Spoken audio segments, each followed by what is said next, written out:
Hi, this is Barry Malonzo, and I'm here with Eric Oscarson, who is the CEO of our technology subsidiary, CPA.com. And there's an awful lot of things going on in the world today, and this is a little bit off of what's happening in Washington or PPP. This is about an update for you, particularly those of you in leadership positions of public accounting firms, about .cpa, the new top-level domain with .cpa. This is a short video. We just want to call your attention to something because we're in the midst, about the middle of a 60-day window that allows you to have the opportunity to get your current URL and .cpa. And after the expiration of this period, that opportunity is not going to be guaranteed to you anymore. And Eric, I want you to sort of explain that, why .cpa is important, and just help people crystallize that thinking. Thanks, Baron. I can even give the members here some indication of where things stand 30 days in.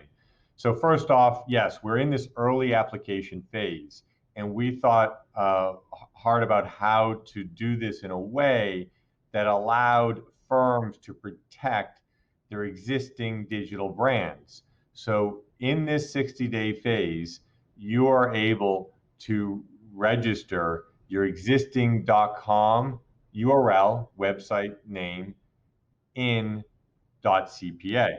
And in addition to that, you can utilize your existing .com URL to apply for similar variations. We know that many firms have CPA or LLC or Co in their name. So we're taking that into account. We know some firms want to drop LLC or CPA that's to the left of .com in their new application. So there's an application process, and what we're going to be doing is at the end of this 60-day period, which ends on October 31st, is award this first batch. So I think it's important for everyone to make sure they're aware of this, so they can make an informed decision for their firm. All the information is at domains.cpa. And let me just share a little bit about where we're at. There has been thousands of registrations so far, and I can just give you some stats of the large firms. The large firms are very interested. About 60% of the major firm group, a group of top 100 firms, have taken advantage already and registered domains. And we're thinking, we know that there's 20 or 30% that are in the process in that category of also registering. So we think there's going to be a very, very large pool of firms that take advantage of this. And what we're doing with this video is just trying to make sure that everyone's aware of this, because there is a lot going on. Yeah, and there's a set of frequently asked questions. People can get their questions answered if they have any uncertainty about that on the website, correct? That's correct. And there's some good questions that have come in. With any initiative this large, you always are improving your communication. So we put together a special website, domains.cpa. We have a 6-page position paper. We have a number of videos. There's been a number of podcasts done. So you could spend a couple of hours educating yourself if you like. And I encourage you to go to domains.cpa to make sure you have the most current information as well, because some of the information has evolved over the past month. Thank you, Eric. And I think it's important strategically. The future is not really in .com. The future is going to be in these top-level domain names in the internet. That is happening throughout. .com is sort of a Wild Wild West type of environment. So it's really important to understand a few things. We're in the midst of this 60-day window. There's a protection for you. Let's say as a small firm, you're just as protected on your URL as a big firm.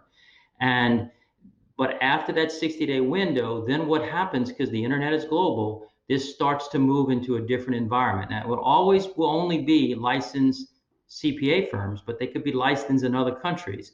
And it could be a similar name. It could be something that is, near and dear to you from the standpoint of your brand.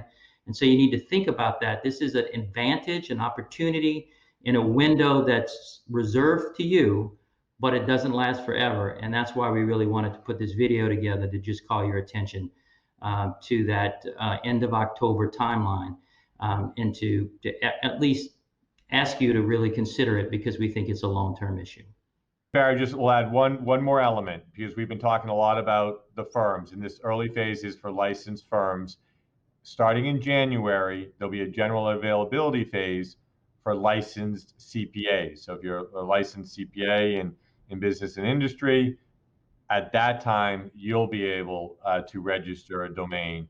And we determined that the use case for firms was very compelling. So the early registration period here is for licensed firms, and then when we move into general availability in January, it will be open to licensed CPAs. Or licensed individuals. So firms, Yeah. individuals, and then it's going to be open to a global marketplace. And so put it on your radar screen and make a conscious long-term decision. Thank you very much for being with me, Eric, and thank all of you for listening.